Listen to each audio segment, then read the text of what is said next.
It was the spring semester of 2009, and I was alone in my dorm room, looking over notes from my film class on Spike Lee, trying to connect Malcolm X and Mo Better Blues in a way that felt entirely original.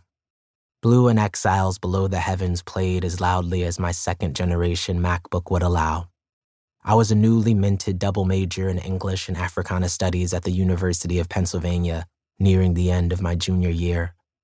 I lived in the W.E.B. Du Bois College House, a dormitory at the edge of Penn's campus named for the philosopher, sociologist, novelist, and poet. Though Du Bois himself had a truly harrowing time as a faculty member at the university back in 1896, he was allowed neither to have an office nor to teach students during his time at Penn. The dormitory was as robust a reflection of human life on Earth as one might hope to see on a college campus. Students from all over the world, mostly black and brown, choosing to live in this place for its emphasis on social justice, the arts, and the celebration of cultural practices from across the African diaspora.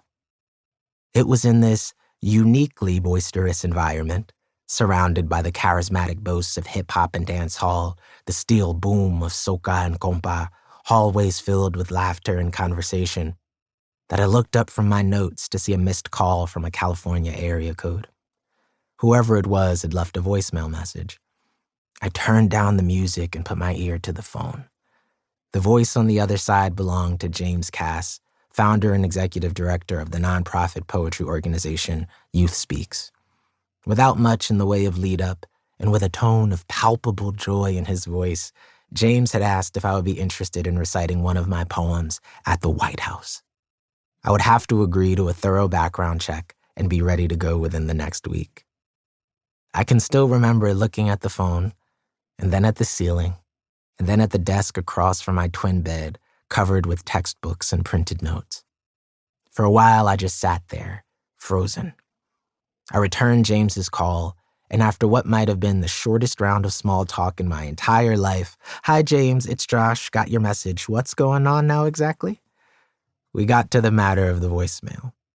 James told me that if I was interested, I would have the chance to recite my original work in the East Room, alongside various literary and dramatic luminaries. He had no other information to share at the time, which was fine with me, given how strong the opening pitch was, and instructed me to stay by the phone. In a few minutes, I received a call from Stan Lathan, who laid out all the details. At this point, I had known Stan personally for a little over a year, though I was familiar with his work from a childhood spent watching it with family and friends. Over the course of his career, he had amassed directorial and production credits for Def Comedy Jam, Def Poetry, Sister Sister, and Martin, along with numerous other Black American televisual touchstones.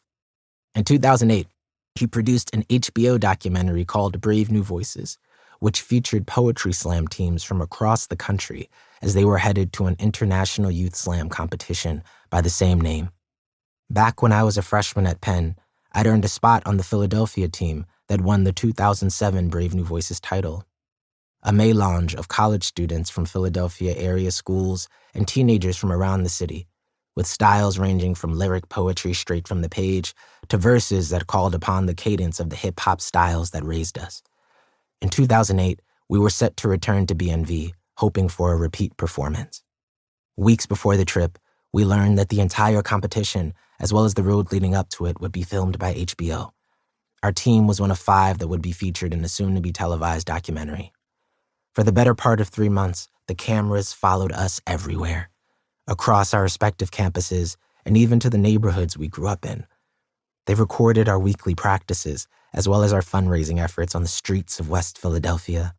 Hours spent performing poems and shifts at the intersection of 40th and Walnut, right in front of the movie theater, my red New Era fitted cap left upside down on the sidewalk to collect cash donations from passersby. After the Brave New Voices documentary aired, Stan helped create all sorts of other opportunities for me to share my work with the world. 3 months before the White House event, he invited me to perform at the 2009 NAACP Image Awards in Los Angeles.